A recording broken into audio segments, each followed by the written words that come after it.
Before we jump into this episode of the Propulsion Swimming Podcast, here's a quick word from this week's sponsor, Athlete Interactions. Athlete Interactions is an athlete-founded, not-for-profit organisation that aims to decrease stigma and increase action around mental health in elite sport. As athletes, we know how to work hard, but we're not always great at asking for help. One study found that only 10% of athletes with known mental health conditions seek care from a mental health professional. Every athlete has mental health, and it is at least as important as physical health to both well-being and performance. We recently launched our Athlete Support Network, a peer support service for women and girls who are current or retired athletes. Think of us like an independent teammate. We're outside of your daily environment, but we're in your corner to listen to whatever you need to chat about. It could be illness, injury, balancing studies with sport and life, athlete identity, managing your mental health, retirement, or anything else. Usually, you will get to speak to us within a week once you fill out our form. We're run for athletes, by athletes, and the scheme is supported by a mental health professional. This week is Mental Health Awareness Week, but that's what we're about all year round. Find out more on our Instagram at Athlete Interactions or our website, athleteinteractions.com. Take care and enjoy the rest of the episode. Hello everyone and welcome to a very special episode of the Propulsion Swimming Podcast this week as we take you through an incredibly important week for us here at Propulsion Swimming, Mental Health Awareness Week. Now unfortunately there's no Dan with me on this week's show as he's been called away for some last minute work commitments, but I am incredibly excited to be joined by a fantastic guest in Olympic bronze medalist from Beijing 2008 and also 2 times world silver medalist Cassie Patten. Cassie, thank you for joining me on what is, in my eyes personally, our most important episode that we put out every year. It's a topic that we've done. We've covered my own anxieties in swimming. We've done eating disorders before. So yeah, really excited to have you on. How are you today on what is a Friday evening? A long work week for you? Yeah, no, I'm really good, thank you. So I kind of juggle work and being a mum. So normally in the daytime, it's just mum duties. And then when 5 o'clock rolls round, that's when I work or I do my coaching or I do my remote coaching. So yeah, it has been quite a busy week, but it's good. It's fun.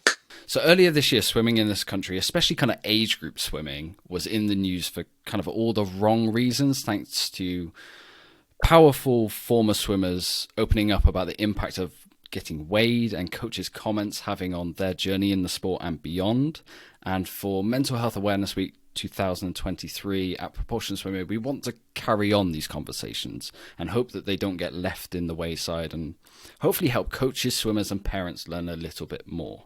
Now, during this time, Cassie, you were one of the swimmers who came out with an incredibly powerful podcast on the Honest Athletes podcast, essentially contextualizing and sharing all the information that you'd researched on the topic, from personal stories to swimmers, to sports scientists' advice, to official governing bodies, policies.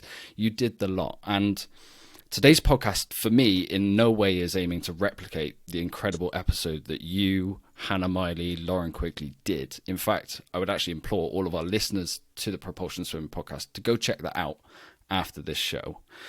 But first of all, I'd like to start with, why was this topic so important for you? Based on your own journey through swimming to becoming an Olympic medalist, how does it relate to you personally? So how it all started was I was just browsing on my phone and I read the article from B.B. Lenderhue. And it just brought up so much emotions. Number one, I was like, oh, this is still happening. Like, this happened to me. And I was reading it. And it was so powerful to read somebody else saying the same things that happened, to countless other swimmers. And from that, I just really felt like that it needed more. The article on its own was incredible. And I just wanted to get a little bit of a more rounded view on it. So that's what I kind of set out to do. Now, for me, I had so many different issues. I'm physically big, strong female. I had issues around that, around my size, my weight, around becoming an Olympic medalist, and I wasn't happy with the colour of the medal I got, and there was things that happened around that, and there was just lots of different elements that when I stop and I pause and I'm reflective, that I really feel that I didn't get the support that I needed. It was never really spoken about. It was kind of like, come on, next gala, next training session. finished off my career with what was a career-ending injury. So I kind of went through this roller coaster of emotions and things, and it took me 10 years to get back into a swimming pool. And even to this day, like, I still have a lot of negative emotions, and I know that that's all come from the kind of the mental health side of the career, which it's just fantastic that we're speaking about it and that there's awareness. But, you know, you said earlier, my medal was won in 2008. So yes, we've come a long way, but yes, we've still got a long way to go. Absolutely. So let's contextualize the context of weighing swimmers. So what is the process for weighing an elite swimmer? Let's talk about elite swimmers, because we don't want to talk about age group weighing. Elite swimmers. No. What is that process, and what is the purpose of doing it? So I think, like so many different parameters in sport, it is an area which can affect positively and negatively performance. So that's it kind of in a nutshell, really. You know, it's about the amount of drag that a swimmer may have. It may be, when I was speaking to the performance director, he mentioned I never mention names. I make a point of that because I feel like, therefore, it's fair for everyone.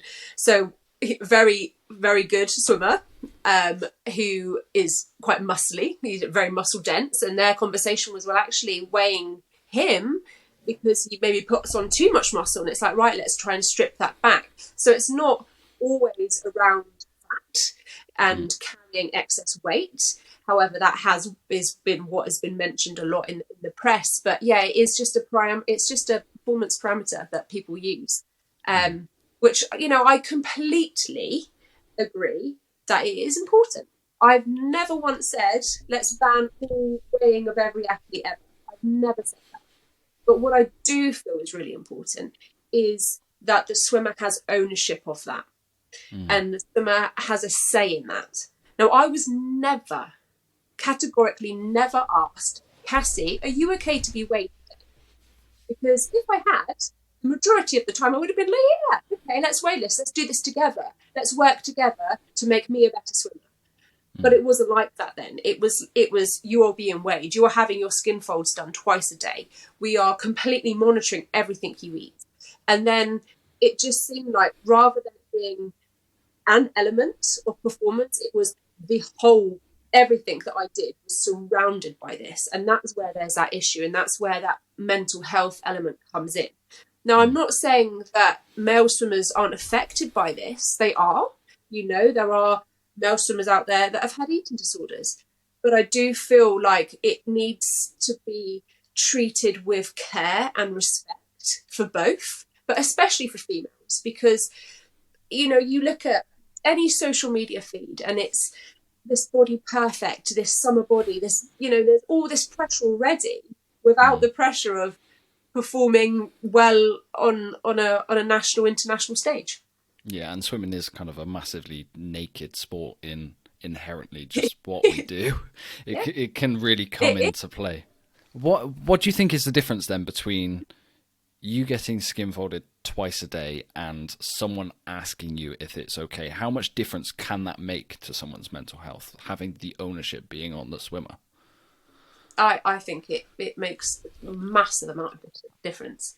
For someone to feel helpless and to feel like they have no say in what is happening to their body.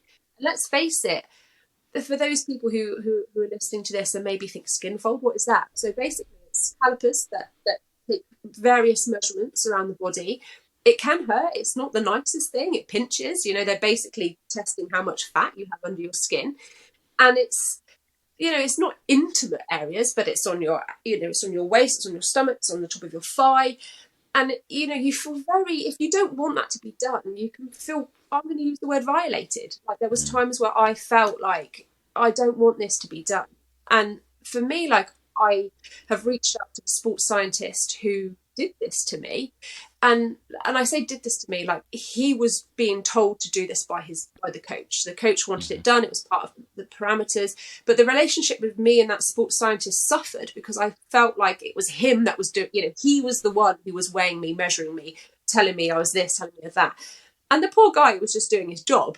Do you know what I mean? So there had lots of kind of knock-on negative effects from that. Now, I know that when I competed in Beijing, I felt that I was one of the biggest, as in largest skin fold of all the athletes. And yes, you know what, I probably was. However, for me, when I lost even more weight and was a lower skin fold than I was at the Olympics, because I was so dreadfully unhappy, because I was basically starving myself to get that number on the scale, I never performed as well as I did in Beijing again, ever. So it's kind of proof that physiology isn't everything, essentially, when it comes to performance. Yeah. No, I'm a real believer that a happy swimmer is a fast swimmer, and these other things have to fit into that. They have to fit in around the mental well-being. If you're stood behind the block and you have doubt in yourself, you are not going to perform, heavier or lighter. Whereas if you get there and you are like, yeah, you know what, I'm ready and I've got no doubts, and you could be a kilo heavier, but you're going to race well because you don't have that, you don't have that little niggling voice in the back of your head. Yeah, absolutely. A lot of Olympians kind of have this mindset in the moment of the Olympics that they've sacrificed, or they need to sacrifice everything to get to that moment. And it might be that sometimes when you're in that cycle of, I need to get to the Olympics, I need to get to an Olympic podium, you're a bit blind to the damage that your journey could be doing to your long-term mental health. So when you were at Beijing, I'm not saying that you were, but when you were at Beijing on that podium, was it something that you thought about, like how your mental health was affected to get to that point? Or was it something that you reflected on after leaving the sport? So I think you've absolutely hit the nail on the head. When you've got a goal in mind, be it a nationals, internationals, Olympics, whatever it is, you do, and you can become quite blinkered. So the rest of my life, basically outside of swimming, had fallen apart. Like I was in not a very good relationship. There was strain from that, but it kind of like all of that was outside of the parameter, because all I was looking for was that 10K, that 800 meters in Beijing. Now, when you finish and that's over and it's 4 years to another Olympics, it's 2 years to another Worlds, you sit back and you're like, it just hits you.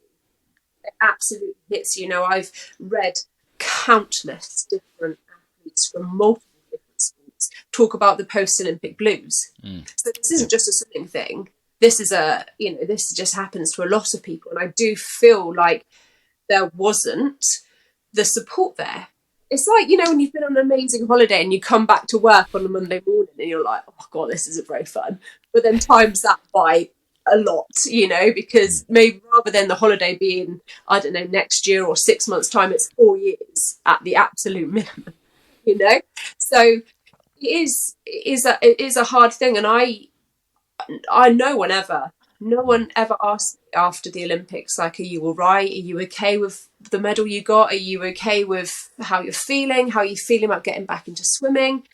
Like for me, after Beijing, I kind of, when I say went off the rails, it wasn't massive, but it was big for me. Like I was going out a lot. I was drinking. I never really drink. Like now I don't drink at all. Back then I hardly ever drank, and I was, going out maybe on a Wednesday night and a Saturday night, which is unheard of really.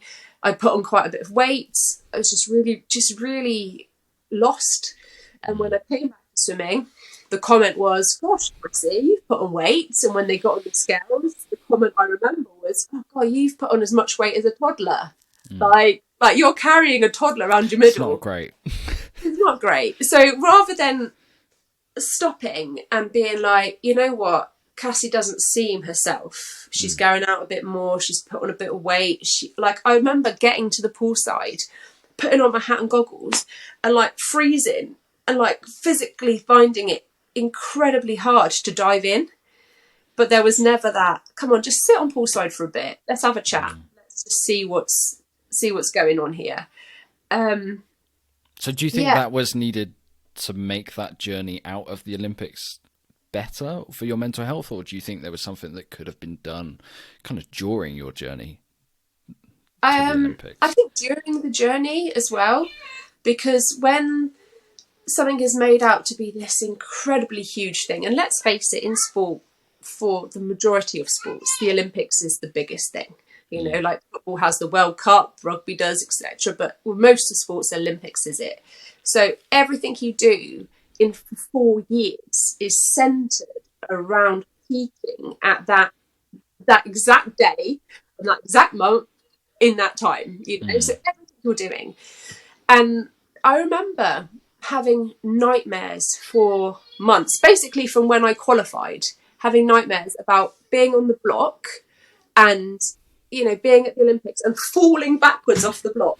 Now, in my whole swimming career, that never ever happened to me. Okay, I never fell off the block backwards ever. But it was this reoccurring, really vivid, like, night terror that I was having, you know. And I remember it got so bad once that I went, like, my parents lived in Cornwall and I was in Manchester training, and I was back in Cornwall and I got into bed with my dad, like a little kid, and I like, oh my God, Dad, and I was like crying my eyes. I was like, what's the matter? You know, it's 2 o'clock in the morning. What's the matter? I was like, I'm just this. And he was like, you know what? It just shows you care. You know, this is okay. It's okay to feel like that. He's like, you're probably never going to fall off the block backwards, Cass. You know, you just do your best. And after he kind of said that, I remember it did ease. And it was like just that one conversation of just do your best, just go out there and give it your all. That's all we can ask for. And it just suddenly felt like this massive pressure had lifted in that one sentence. Yeah. Do you think this whole journey leading up to it, the way kind of you were treated in the pool, made it harder for you to speak to someone within the swimming sphere because of the way that you were treated in? It was a very regimented skinfold weighing routine. It lost the personal aspect of being a coach or a support network. It became very elitist. Yeah, so for me, I think it's quite important that I kind of vocalise this. So for me in my swimming career, the Olympics were a real turning point. So before the Olympics, yes, when I was a youth and an age group swimmer, I had my skin folds done. I was one of those people that got written on the board and it was compared. But then in the club programme that I was at up to the Olympics, I was having a really good time. Like, yes, I had my skin folds done, but it wasn't kind of, it was just a normal amount. Okay. And then after the Olympics, for me, that's when things changed.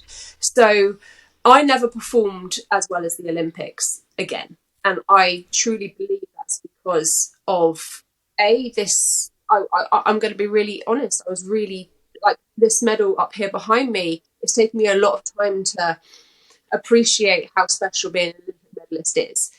But secondly, the club environment that I was at the time, a lot of things changed, and that's when this disproportionate amount of focus was made for being weighed, and there was a lot of issues within the club that wasn't picked up. And when I raised it, it was kind of, not that I was made out to be a liar, but it was kind of like, well, that's just what happens. That's, you know, just come on, you're going to lose your funding. Come on, like just suck it up. Just get on with it. Just train hard. You're good at training hard. Just get back in the pool. So it's that message again that kind of a happy swimmer, that when you're at the Olympics, you're the happiest, is the best performing swimmer.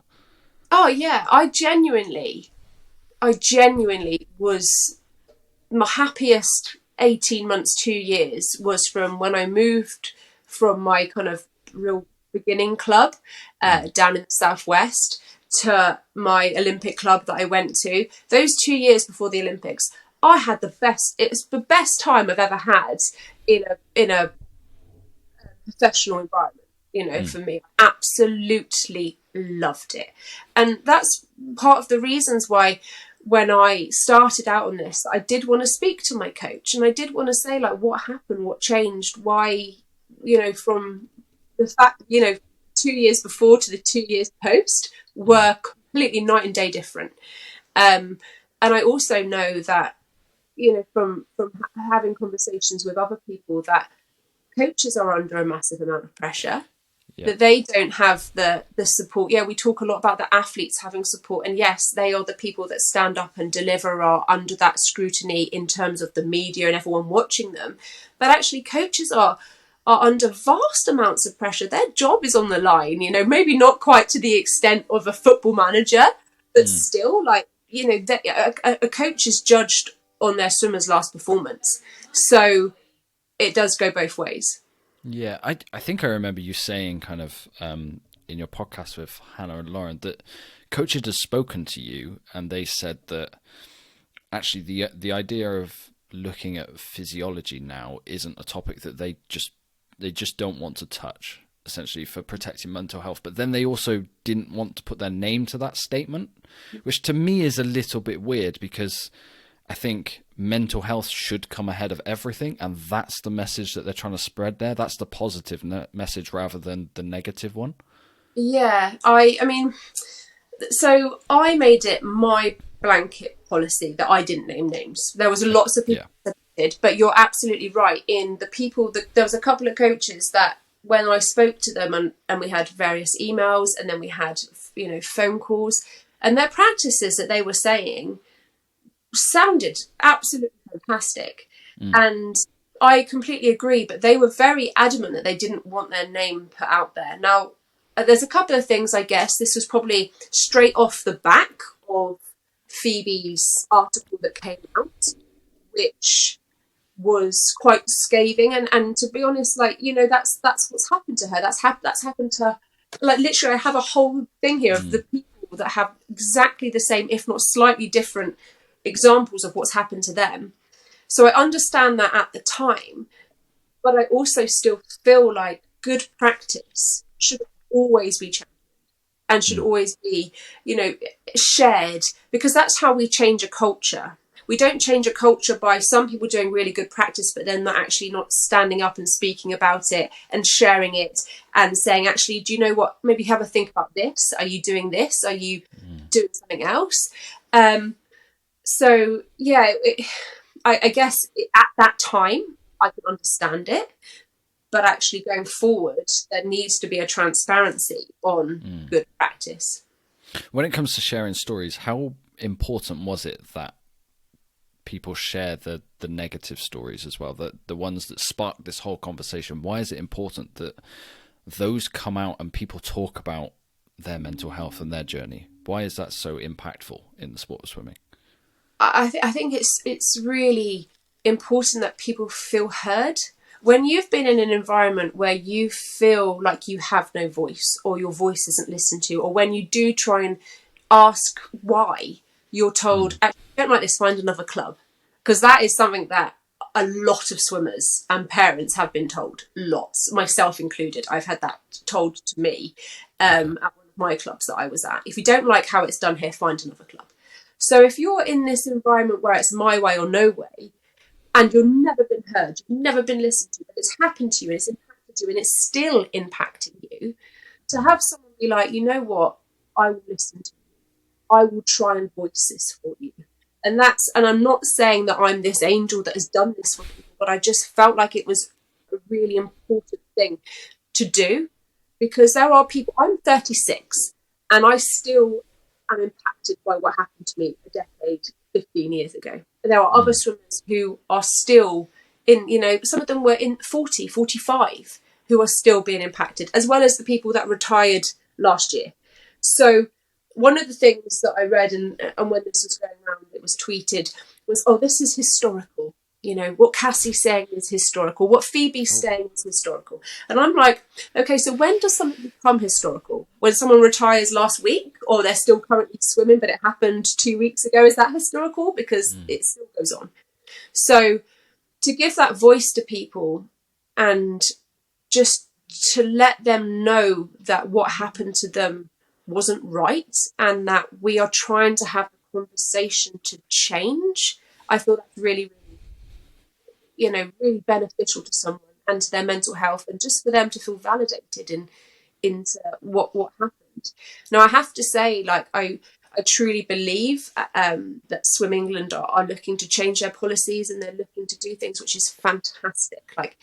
That's how things are going to get better, by questioning a culture, not just accepting it, and having that respectful, actually, you know what? Why is this being done? Can you please just explain to me what it is that you're doing here?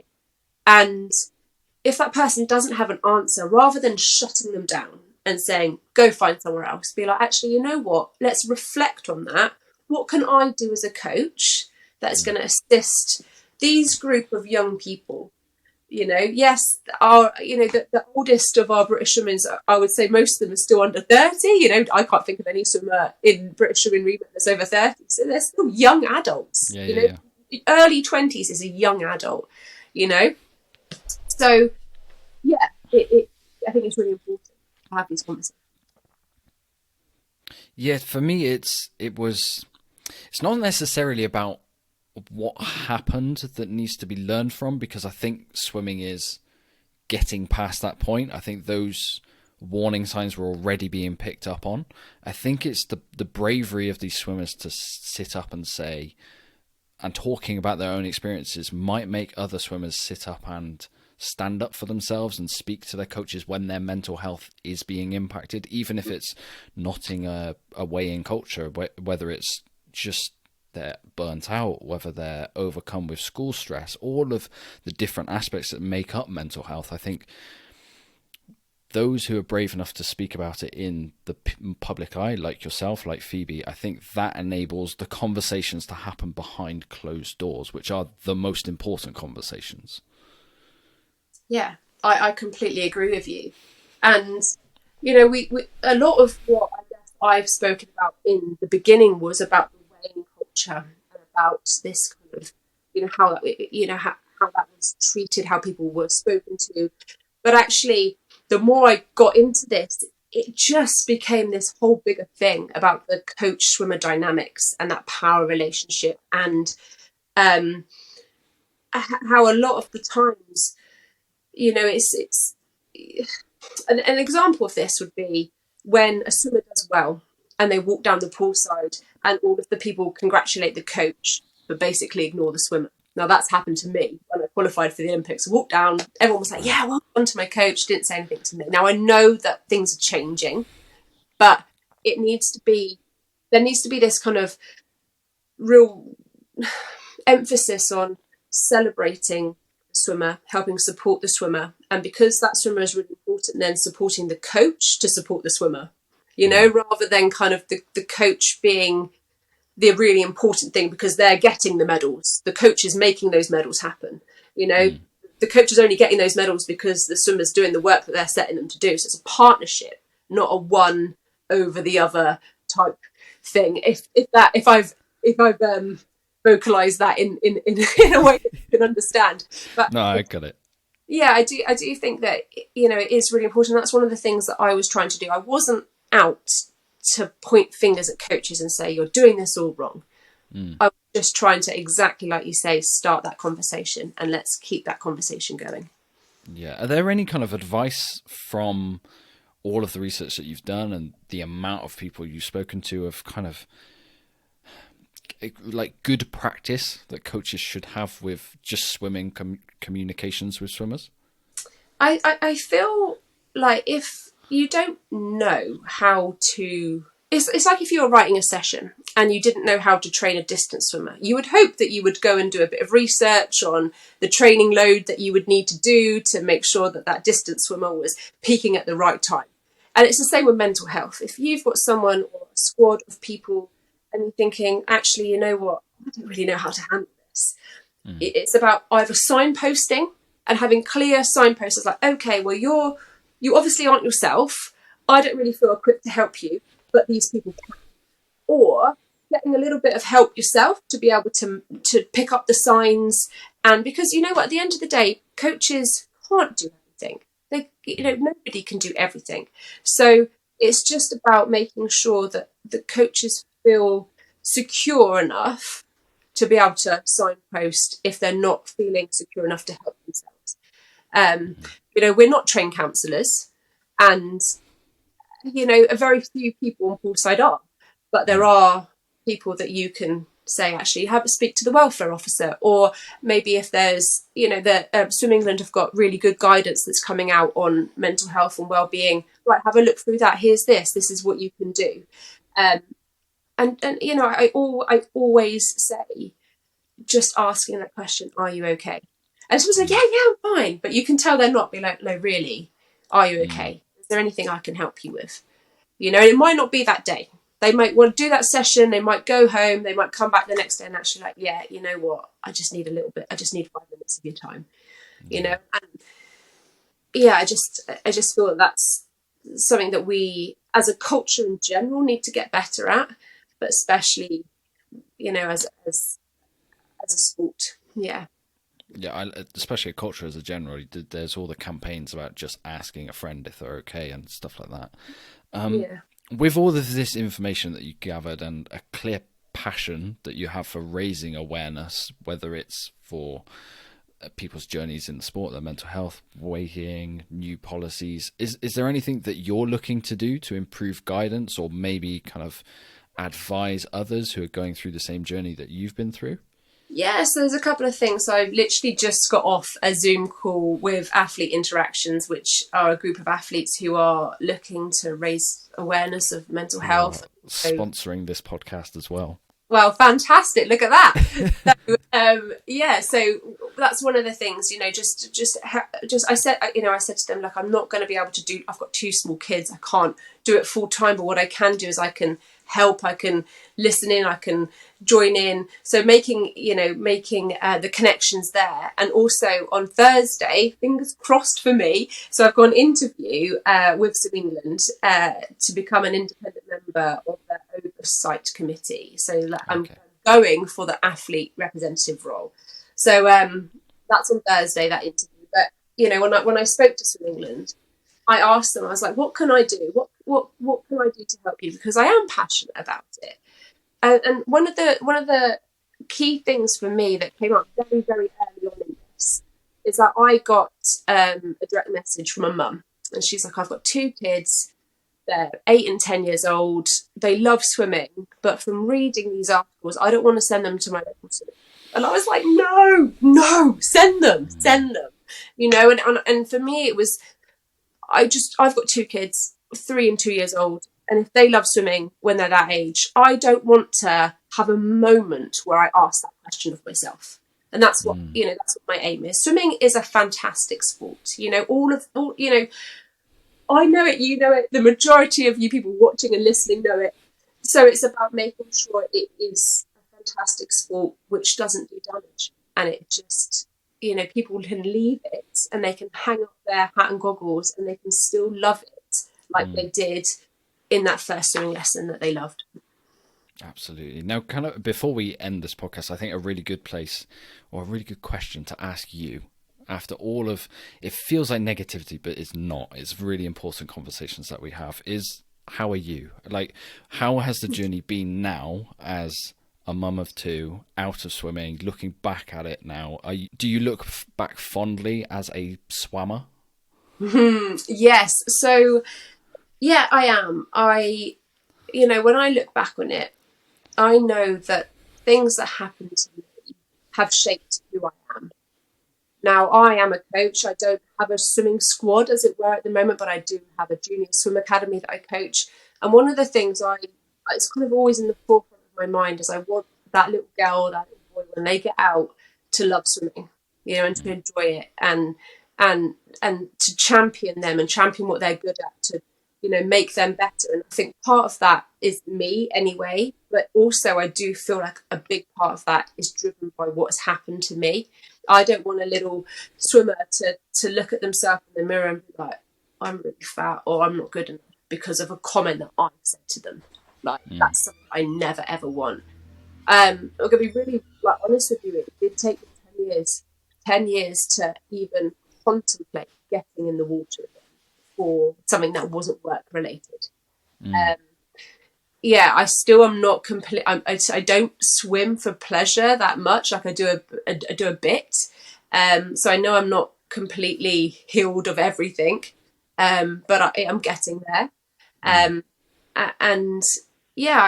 When I was kind of really deep in the research I was doing, it was really hard. It was really hard to kind of relive things, to hear other people's version of what happened to them. But actually, from the conversations I had a conversation with my coach that I wouldn't have had if this hadn't come up. You know, is it almost a healing process? Yeah, I feel like it was, especially the conversation I had with my coach, because you know, he assisted me in winning my Olympic medal. I've got some of my best memories that I've got in my life with him, with fellow swimmers in that swimming club. But then I also have some of the hardest memories in that same environment. So yeah, it was healing. It was hard. I did actually get a bit poorly. I got pneumonia kind of around the same time. So I don't know how much of that was just stress and being a bit run down. But I really hope that this conversation, like you said, this conversation continues. And it can only be a good thing. It's not a negative thing. It's a good thing to speak about it. Yeah, 100%. And I hope people take away from this podcast that it's okay to talk about these topics, no matter what they are, with whoever you want or feel most comfortable to speak to. So, Cassie, we do usually finish these podcasts with some quick fire questions to get to know your swimming journey a little bit better and you away from the swimming pool. Yeah. So, what was your favorite event when you were swimming? So it was 200 fly. Yeah. Lovely. Who was your swimming idol? Oh, so when I was younger, I had a signed picture of James Hickman, 200 fly extraordinaire, on my wall. Very good. What was your proudest moment in swimming? So it's not actually winning my Olympian medal. It is when I've got two. Okay, I got two. Number one, when I won my first national medal, I'd got fourth 3 times in a row, and then I got a bronze, so that one. And also for me, making the Olympic final in the 800 metres freestyle, when a year before I was ranked 100th in the world. They're my two. Yeah. Wow. What is the hardest set that you ever did in training? So every Thursday night we would do 10 800s off 10 minutes, and then it would go 10 minutes, 9:45, 9:30, 9:15, 9 minutes, twice round, and then 2 max. And we would basically do that set every Thursday night. So yeah, had many of them. They were hard. And final question gets to know you away from a swimming pool. If you were to go on a road trip, there's 3 spaces in the car. You could take friends, family, celebrity. Who would you take with you? Oh gosh, well, I've got my husband and my 2 kids, so that's 3. But if I could leave them at home, take two road trips. Then we'll do the family one and then a different one. Yeah. Okay, my family one, just keep them happy. Oh, can they be dead, or can that be? No, they can be dead. They can be dead. Like dead, So I love Doris Day. I've got a poster of her there. So Doris Day. I've always had a crush on Sean Bean, but can I bring him from his sharp days? So maybe not quite as old, from sharp days. And then my third one, maybe Henry VIII, just so I can get in there and understand why. Oh, interesting. Love it. Well, Cassie, thank you so much for joining me on this week's episode of the Propulsion Swimming Podcast. I really appreciate you opening up and talking about what is a tough topic, and hopefully everyone can learn from the example that you're setting, especially. Oh, thank you. So that just about rounds up this week's episode of the Propulsion Swimming Podcast. If you haven't subscribed already, me and Dan will see you in 7 days. You've been listening to the Propulsion Swimming Podcast with Scott and Dan. We want to thank you for joining us and invite you to subscribe to the show, as well as checking out the Propulsion Swimming YouTube channel for weekly tutorials and videos to get your swimming fix. We will be back next week. Until then, we'll catch you on the next one.